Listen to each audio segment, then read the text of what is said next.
9h30, bonjour à tous, vous êtes sur Direct Gestion, l'émission de Téléfinance. On accueille Johan Saléron de Mandarin Gestion. Bonjour Johan. Bonjour. On va avec lui durant les prochaines 30 minutes discuter dans un premier temps d'abord de la macroéconomie, de ces marchés qui ont connu quand même une sacrée secousse sur la dernière semaine. Et puis dans une deuxième partie, on regardera effectivement les valeurs, les secteurs qui sont aujourd'hui recommandés par la gestion de Mandarine. On va tout de suite attaquer, je vais vous faire réagir un petit peu sur cet édito dont on vient de parler, les banques, les stress tests. Effectivement, c'est un secteur, vous, qui vous intéresse, que vous suivez, le secteur bancaire? Oui, bien sûr, nous qui nous focalisons sur la valorisation, les banques post 2011 ont été un des secteurs les plus massacrés. Donc forcément, nous, on se devait de les regarder de près. Ça a longtemps été un secteur très fortement pondéré au sein de notre portefeuille. Aujourd'hui, on reste surpondéré. On est un peu moins surpondéré qu'il y a 6-12 mois parce que les banques ont quand même pas mal rebondi. On a pu écrêter un petit peu certaines lignes. Et pour venir sur les stress tests qui arrivent, effectivement, La QR. la QR, je partage totalement votre point de vue. Nous, on ne s'attend pas à des surprises majeures. En revanche, effectivement, il pourrait y avoir ci et là, dans les banques périphériques de son haut rang, quelques besoins de lever des capitaux pour répondre aux exigences. Mais Oui, nous, banque grecque, banque portugaise, on sait déjà que Voilà. celle qui avait été en difficulté il y a quelques semaines ne fera pas partie en fait du spectre de la banque centrale. En tout cas, elle va être écartée puisqu'elle est toujours en cours de recapitalisation. Est-ce que ce sont des valeurs qui vous semblent justement intéressantes, puisque on sait que de toute façon, il y a la Banque centrale européenne derrière. Est-ce qu'il n'y a pas justement un coup à jouer sur ces banques qui, on a l'impression, ne peuvent plus subir de faillite finalement? Alors, entre ne plus subir de faillite et connaître une revalorisation forte, c'est pas pareil. Nous, en fait, on a fait le choix depuis le début de rester sur les banques, ce qu'on appelle nous les belles banques, qui seront les gagnantes de la crise de demain. Les grands noms avec des bilans plutôt solides et qui en valo se traitent avec des niveaux de valo intéressants. On n'a pas besoin d'aller sur des banques de second rang qui ont un bilan un peu plus fragile et un business un peu plus difficile pour générer de la rentabilité. Alors des noms, Johan. Donc nous, en France, on est resté sur BNP. Alors certes, le titre était chahuté avec les problèmes d'amende aux US qui leur a retiré pas mal de cash au bilan. Mais on aime toujours BNP pour sa diversification de business, sa résilience dans les phases plutôt cycliques du fait justement d'être sur trois piliers, la banque de détail, la banque d'investissement et les services financiers. Dans le reste de l'Europe, on aime bien en Italie des banques comme Intesa, pure banque de retail italienne, ou même du Unicredit, avec une ouverture sur l'Europe de l'Est qui leur donne du potentiel de nouveaux business assez intéressants. Et ça, ce sont des banques qui se traitent à 0,7 fois leur valeur d'actifs, donc on est encore bien loin des niveaux de milieu de cycle. Et pour nous, ces banques offrent un potentiel de rebond de l'ordre de 30-40%. D'accord. Même BNP? Même BNP, tout à fait. BNP se traite aujourd'hui 0,7 fois sa valeur d'actif. Pour nous, ça devrait se valoriser en milieu de cycle à 1,1 fois. Donc ça laisse encore pas mal de potentiel. D'accord. Et justement, par rapport au ralentissement qu'on observe actuellement, avec effectivement une baisse de la production de crédit immobilier, par exemple, ou encore une consommation en berne, vous pensez que cette recovery, ce retour en grâce finalement des bancaires, ça peut prendre combien de temps? 1,1 fois justement la valo. Alors, 1,1 fois, ça 2015, reste des niveaux de milieu de cycle, parce qu'il faut savoir qu'avant la crise, les banques généraient se payaient deux fois leur valeur d'actifs. Pour nous, on pense que du fait justement d'une conjoncture un petit peu plus délicate et des nouvelles contraintes réglementaires qu'on impose aux banques, les banques ne se repéreront plus jamais sur ces niveaux de valo. Après, pour répondre à votre question sur le rythme de recovery, effectivement, le secteur bancaire reste un secteur très cyclique, très dépendant de la conjoncture. Dans un environnement plus dégradé, c'est sûr que ça met plus de temps. En revanche, les rentabilités restent sur des niveaux de bas de cycle extrêmes. BNP aujourd'hui génère 6-7% de rentabilité des fonds propres, même dans un environnement dégradé, je ne parle pas de récession, mais d'environnement dégradé, cette rentabilité peut continuer à se redresser. D'accord. Alors la conjoncture, justement, ça fait le lien. On va en parler un petit peu, puisque si on regarde effectivement l'évolution du CAC 40 sur un mois, on a complètement décroché des 4400 points. On était même allé à 4600 un petit peu avant l'été, pour avoir même un creux qu'on ne voit pas d'ailleurs sur l'écran, parce que On est sur un mois. On est tombé vendredi dernier en dessous, alors très très brièvement, hein, en dessous des 3800 points. Qu'est-ce qui s'est passé, Yoann Saléron? Comment expliquer cette chute extrêmement brutale des marchés et finalement le rebond tout aussi inespéré? Alors, des raisons, on en trouve toujours a posteriori. C'est vrai que déjà, il faut avoir en tête que le marché est toujours violent, brutal, excessif, hein, dans ses mouvements, dans son ampleur. Alors, si on cherche des raisons, déjà, c'est vrai que les chiffres de l'Allemagne ont un petit peu mis le feu aux poudres, hein. L'Allemagne est vraiment, en termes de conjoncture, tiré un petit peu l'ensemble de la zone. Et là, les chiffres de la production industrielle ont un petit peu inquiété les investisseurs. On a vu les taux périphériques se retendre de manière un petit peu violente. Et pour moi, ce qui a alimenté cette baisse, c'est une ou deux séances de panique, on peut le dire, hein, quand Oui. le marché décroche violemment de l'ordre de On 3,5%. voit la corrélation avec l'indice VIX, hein, le fameux Ouais. indice de la peur, Ouais, tout à fait. l'indice de la volatilité. Donc énorme stress jeudi dernier, on monte au-delà des 25. Et puis finalement, on voit que ça se tasse petit à petit, on revient dans un range plus tranquille. Cette volatilité, justement, je vous coupe, excusez-moi, était très très basse. À un moment, on se demandait, il se passait plus grand-chose. On a l'impression que les gérants d'ailleurs le savaient et commençaient à refaire un peu de liquidité, qu'il allait se passer quelque chose, mais tout le monde a été surpris, j'ai l'impression, par la violence en fait de cette baisse. C'est sûr que quand la vol se traite pendant La la volatilité, excusez-moi, se traite sur des niveaux extrêmement bas, on était lors de 12-13 pendant 7-8 mois, on savait que c'était des niveaux qui n'étaient pas tenables, qui étaient même inquiétants. Et en général, quand on sort de ces niveaux très bas de volatilité, ça se passe bien souvent par des phases de correction très brutales sur les marchés. En revanche, là, la brutalité, il n'y a pas de news majeures qui sont intervenues Donc jeudi. pour vous, le catalyseur, c'est l'Allemagne, C'est l'Allemagne. mais finalement, après, il fallait un ingrédient. après, c'est un phénomène de flux. Quand on voit les volumes échangés jeudi, c'est vraiment des automates qui sont mis en place et des investisseurs qui sont retirés des marchés actions pour aller sur du monétaire, sur de l'obligataire. Et donc c'est vraiment ce phénomène de flux. Quand il y a beaucoup de vendeurs et peu d'acheteurs en face, hein, voilà, ça fait ce très fort décrochage. Alors jeudi, vendredi, vous étiez bien sûr sur les marchés, je pense, au contact de vos clients. Vous parliez justement d'automates. Donc ce sont des automates de trading.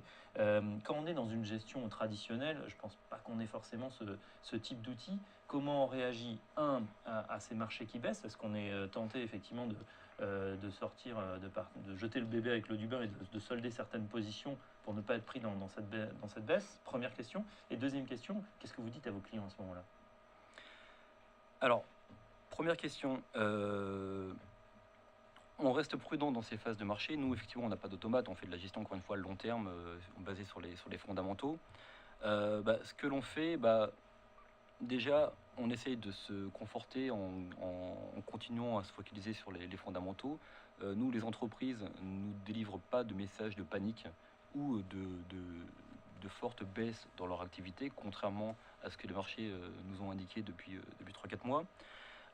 Donc non, on n'est pas tenté de couper nos positions dans la mesure où il n'y a aucun élément fondamental qui permet de remettre en cause les titres qu'on a sélectionnés.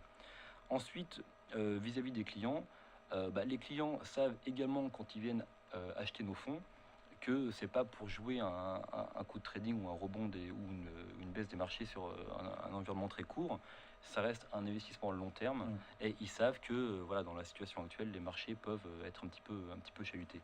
Donc les clients, voilà, il y a peu de clients en fait qui paniquent ou qui demandent des explications.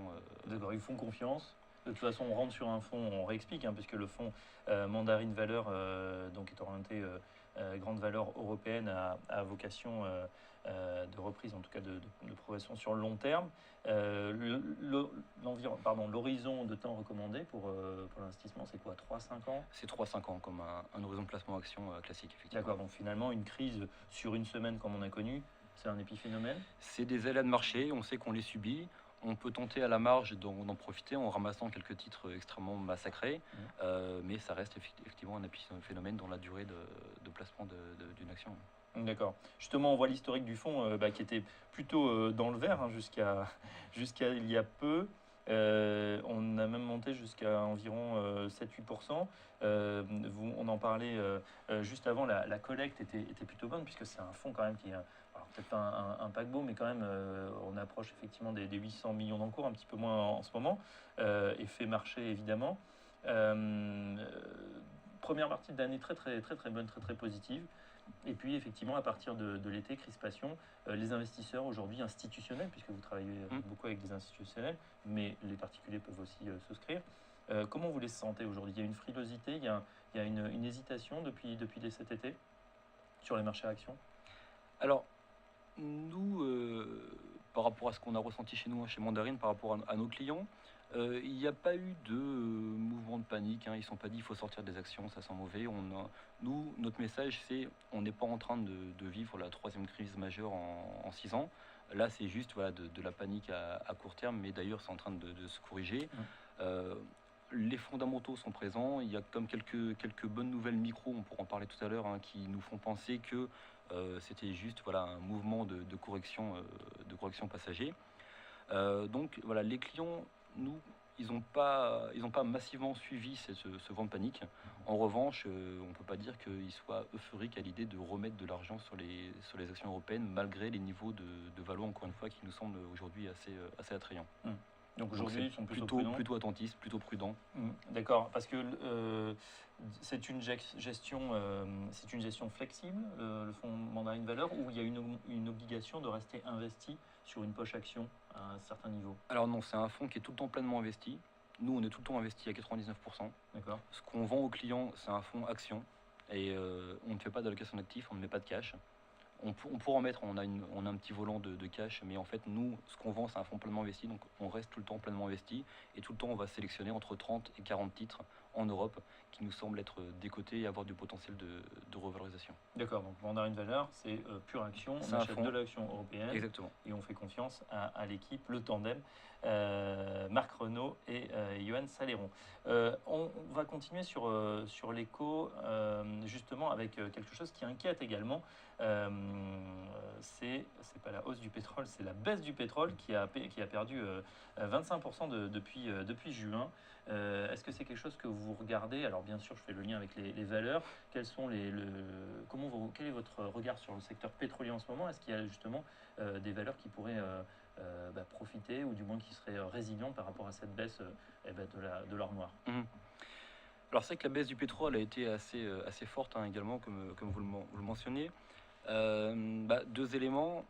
Déjà les tensions géopolitiques, hein, dans les pays du Golfe, où il y a pu y avoir des craintes sur l'offre. Plus fondamentalement, il y a clairement des craintes sur la demande, cette fois avec un ralentissement économique mondial par rapport aux anticipations qu'on pouvait avoir il y a encore 3-6 mois. Et en plus, il y a cette hausse du dollar qui est venue impacter négativement les cours du pétrole. Alors, les conséquences micro en termes de société, on a bien vu que les majeures pétrolières, dans leur métier d'exploration, forcément, ça vient grignoter un petit peu leur marge. Mais ça reste à la marge, hein. On sait que même sur ces niveaux de pétrole, les majeures pétrolières continuent à pouvoir délivrer des cash flows et à pouvoir générer des dividendes qui nous semblent pérennes dans le temps. Et en revanche, les entreprises qui peuvent, au contraire, dans le milieu du pétrole, en profiter, ce sont plus les raffineurs, qui eux raffinent pour moins cher au niveau quand ils achètent leur brut, ils peuvent le revendre sur des niveaux. Donc la marge est plus élevée. La marge est plus élevée, exactement. D'accord, la ressource est moins chère, la valeur plus élevée. Quels sont les noms des raffineurs justement que vous suivez, ou certaines valeurs pour les téléspectateurs? Alors des raffineurs purs, nous on n'en a pas en portefeuille parce que c'est un petit peu très, très volatile. En revanche, on a des groupes comme OMV, qui est un groupe autrichien, qui font environ 25 à 30% de raffinage dans leur marché, dans leur business model. Et c'est un titre d'ailleurs qui s'est plutôt bien comporté durant la baisse du pétrole. D'accord. Très bien. Les valeurs, de toute façon, on va en reparler dans un petit instant. On verra quel est le portefeuille type de Mandarine Valeur. On est ce matin en compagnie de Johan Saléron de Mandarine Gestion. On fait une petite pause. On se retrouve dans un court instant. À tout de suite.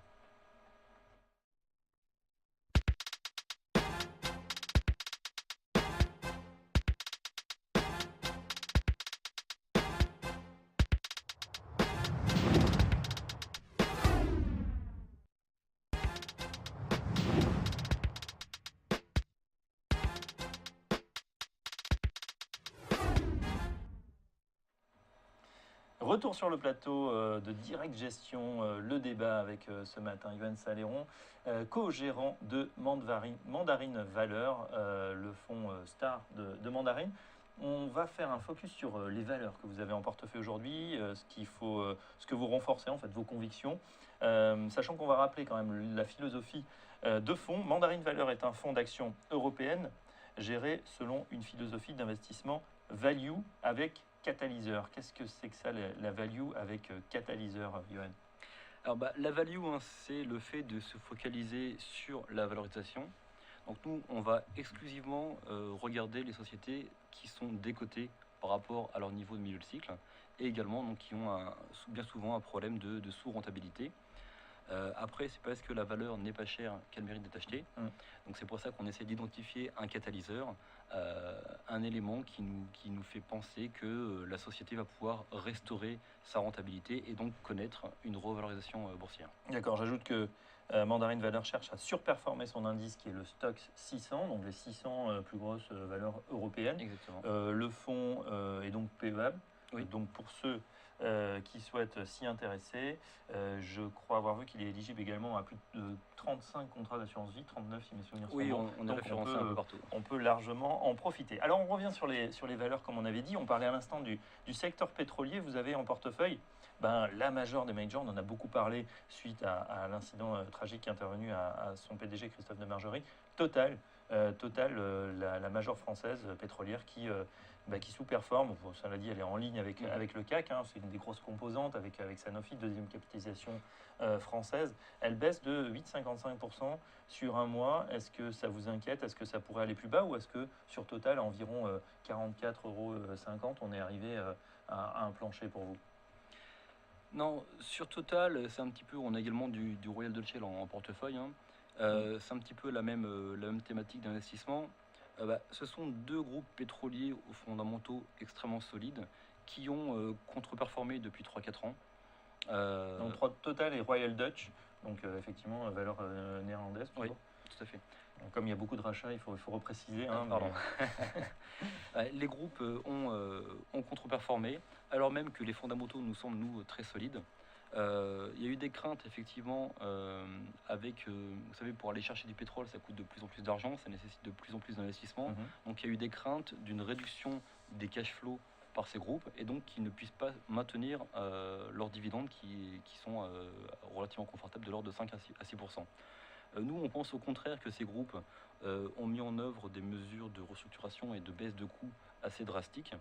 Et pour nous, malgré la baisse du cours actuel du pétrole, les groupes arrivent à générer des cash flows, arrivent à augmenter leur production de pétrole.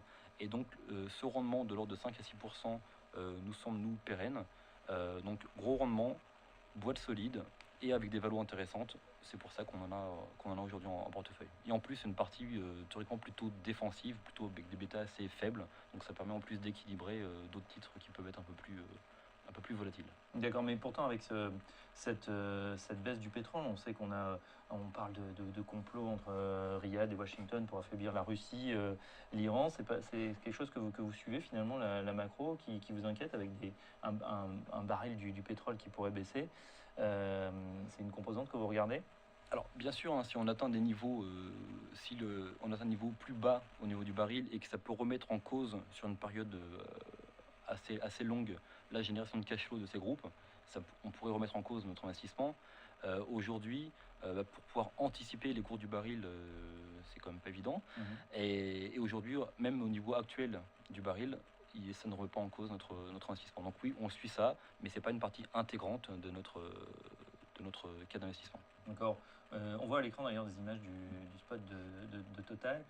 Total qui se diversifie d'ailleurs avec SunPower, donc cette acquisition en Californie sur le solaire, dans le gaz également. Pour vous, c'est un groupe qui est en mutation Total, qui va être transformé dans les prochaines années? Comme beaucoup de groupes pétroliers, hein, ils ont tous conscience qu'ils sont sur des ressources qui déclinent et il va falloir un jour penser à leur avenir. L'avantage, c'est que pour l'instant, beaucoup d'énergies nouvelles sont encore un petit peu balbutiantes. Les groupes pétroliers sont assis sur des tas d'or, et le jour où ils sont tyrans, qu'il faut s'y porter avec plus d'attention, bah, ils feront des acquisitions majeures, hein, comme ils sont en train de le faire avec parcimonie depuis quelques années. Donc c'est pour ça que nous, on n'est pas inquiets sur la transition énergétique à venir de ces grandes majors pétrolières. D'accord, donc Total, ça représente, c'est une grosse ligne du portefeuille, mon avis. Aujourd'hui, on en a 2% environ. Ok, très bien. Voilà, donc forcément la performance qui s'en ressent un petit peu. On passe à un autre secteur aussi, on va dire défensif, qui a été plébiscité en ce début d'année, et même maintenant, puisque les gérants en tout cas sont en train de s'éloigner des cycliques. On revient donc sur les défensives avec une star française, Sanofi, avec Sanofi Aventis, qui est actuellement à 83 euros, un petit peu moins je crois, qui perd effectivement 4,5% sur un mois. Oui, alors Sanofi également, c'est un groupe qu'on aime bien. Alors déjà, effectivement, ça a l'avantage d'être un groupe défensif, hein, qui était plébiscité par les marchés depuis 5-6 mois. Donc ça, c'est une source de surperformance par rapport à notre indice. Dans la santé, on n'a pas que Sanofi, on a également du Fresenius, hein, qui est le leader mondial de la dialyse. Alors ces deux groupes... Fresenius, c'est allemand. C'est allemand. C'est allemand. Ces deux groupes qui ont pour Sanofi des fondamentaux très solides, et en termes de valo, qui ont toujours du potentiel d'amélioration de leur rentabilité. On est encore bien loin de la moyenne du secteur et même de la moyenne historique.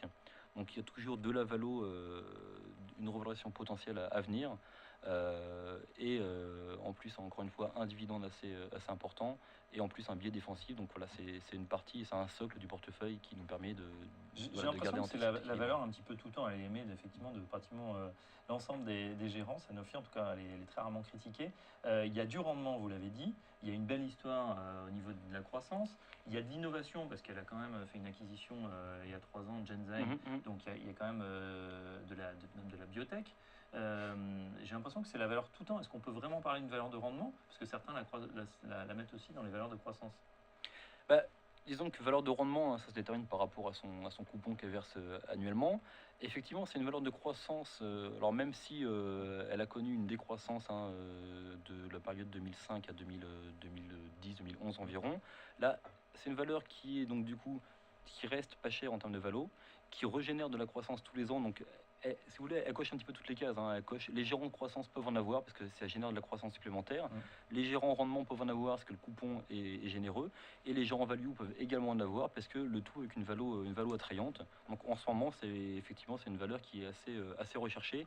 Et en plus, quand les marchés sont un petit peu chahutés, ça sert aussi de valeur refuge. Qui rassure. Donc en ce on moment, en prend par tout temps. Voilà. Ok. Et rappel, c'est la petite boîte allemande, enfin petite. Fresenius. Fresenius. Donc voilà, pour ceux qui veulent chercher, on fera le point un petit peu plus tard. À l'inverse des valeurs de rendement, des valeurs qui rassurent, là vous avez également en portefeuille ArcelorMittal, pour le coup valeur cyclique. Donc là, quel est le catalyseur qui, pour rester dans la thématique, hein, une philosophie d'investissement value avec catalyseur, on est sur une valeur pure cyclique. Le cycle, on risque d'être dans un cycle qui ralentit et qui risque d'être encore plus bas. Pourtant, vous restez sur cette valeur. Oui. Expliquez-nous. Alors, Arcelor, déjà, il faut avoir en tête que son cours de bourse en 2007 était environ de 65 euros. Il est descendu à 8 euros. Aujourd'hui, on est à 10 euros. Alors, je suis pas en train de vous dire que le titre va remonter à 60. Hein. Oui, parce que je me souviens d'Alcatel dans les années 2000, on était à 90 euros et puis on n'est pas remonté. Et j'ai l'impression qu'on va pas remonter. Non, là, il y a eu clairement de la destruction de valeur sur un secteur très, très compliqué qui est celui de l'acier. En revanche, pourquoi est-ce qu'on aime la valeur? Déjà, en valo, le titre se traite aujourd'hui à 0,5 fois la valeur de ses actifs. C'est-à-dire qu'on prend toutes les usines de Arcelor et le groupe se traite la moitié de cette valeur. Donc nous, ça nous semble excessif, d'autant plus que le management s'est quand même fortement restructuré. Ils ont coupé des capacités de production, notamment en Europe. Aujourd'hui, leurs usines en Europe tournent quasiment à 100%, à 95%. Ils ne perdent plus d'argent. Donc s'ils ne perdent plus d'argent, il n'y a pas de raison que ça se paye la moitié de la valeur de ces usines. Donc il n'y a plus de ce qu'on appelle le cash burn.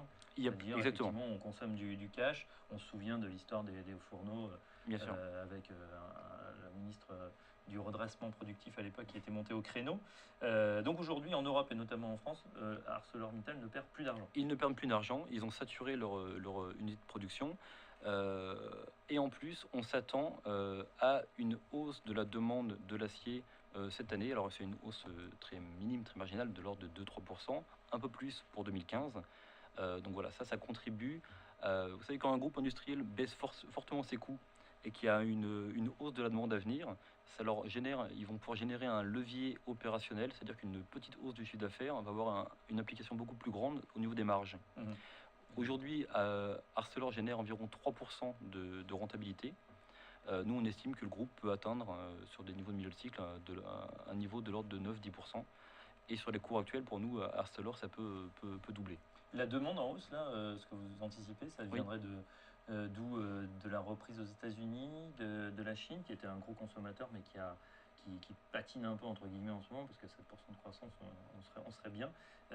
Cette demande chinoise, vous pensez qu'elle va reprendre, ou c'est plutôt du côté des États-Unis? Alors, c'est du côté des États-Unis. Déjà, vous vous souvenez que Arcelor a fait une acquisition aux États-Unis qui était peu présent, donc il commence à être maintenant présent aux États-Unis et la demande est bien orientée.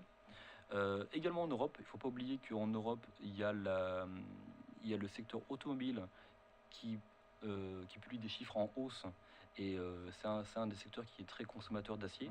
Donc Arcelor fournit beaucoup de matériel à ce secteur. Et en plus en Chine, là il y a quelques chiffres macro qui sont en train de montrer un début de stabilisation. Qui font que le déstockage a peut-être enfin touché à sa fin. Donc en Chine également, on est un peu moins inquiet. On n'est pas clairement optimiste, mais on est un peu moins inquiet qu'il y a 6 mois. Donc Arcelor à rentrer, surtout que ça fait l'objet d'une sacrée baisse sur un mois, un moins 10% évidemment. C'est une valeur, on en parlait à fort bêta, c'est-à-dire elle réagit ou elle surréagit à la hausse comme à la baisse. Dernière valeur dont on parle ce matin, Lafarge. Lafarge, donc le cimentier qui vient de faire une grosse opération de rapprochement avec Holcim. Vous étiez positionné avant la fusion ou vous avez renforcé? Parlez-nous donc de ce dernier dossier pour ce matin. Alors oui, on était positionné avant la fusion et sur Lafarge et sur Holcim. Donc l'annonce de la fusion, les cours de bourse se sont envolés. On a pu commencer, nous, Ça vous a surpris ou c'était attendu ou c'était peut-être anticipé? Clairement, la fusion, on s'y attendait pas. On s'y attendait pas. Parce que c'était comme les deux gros mastodontes du secteur. Hein. Donc pour fusionner, ça nous semblait assez difficile à mettre en œuvre, notamment au niveau de leur part de marché dans certains pays. La concurrence allait être un petit peu difficilement justifiable. On s'y attendait pas. En revanche, on en a profité pleinement. Ça nous a permis de pouvoir écréter un petit peu nos lignes. Mais derrière la fusion, par exemple, Lafarge est monté à 72 euros. Et aujourd'hui, Lafarge se traite à 52 euros. Donc on est à quasiment 20% en dessous du cours d'annonce de la fusion. Donc on a reconstitué une ligne progressivement dans la baisse.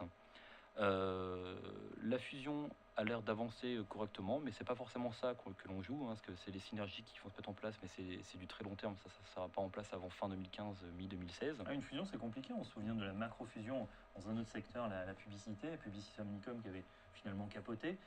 Cette fusion entre quasi égaux, c'est quand même compliqué, et on voit que 1 plus 1, des fois ne fait pas 3, mais fait à peine 2, voire un peu moins. Non, tout à fait, hein, c'est compliqué à mettre en place, surtout quand on est sur des tailles critiques de ce niveau.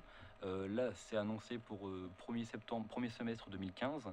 En revanche, on voit qu'il y a beaucoup de marques d'intérêt de la part d'industriels ou de private equity pour racheter certaines usines, certains actifs dans les pays justement où ils auront une part de marché trop importante. Ça se fait à des cours de niveau de valo extrêmement intéressants, les premières rumeurs de prix. Donc ça, c'est un élément assez favorable également pour nous. Et en plus, nous, ce qu'on aime bien sur le secteur du ciment, c'est que depuis 1 an et demi, 2 ans, il y a une hausse des volumes qui est en train de se mettre en place, de l'ordre de 2-3%, et également une hausse de prix, pareil, de 2-3% par an. Donc les deux couplés font que la rentabilité des fonds propres des groupes est en train d'augmenter progressivement. Et donc voilà, il y a des fondamentaux qui sont en train de s'améliorer. Et en plus, il y a cette fusion qui va venir derrière revenir intéresser les investisseurs. Parfait, merci Johan Saléron, co-gérant de Mandarine Valeur avec Marc Renaud. On a parlé de Total, Sanofi, Lafarge et plus surprenant ArcelorMittal. Ce sont les grosses lignes du fonds. Plus d'informations, Mandarine Valeur. Cette édition de Direct Gestion est terminée. On se retrouve demain sur TV Finance. Tout de suite, la suite du programme Direct Investisseur. À bientôt.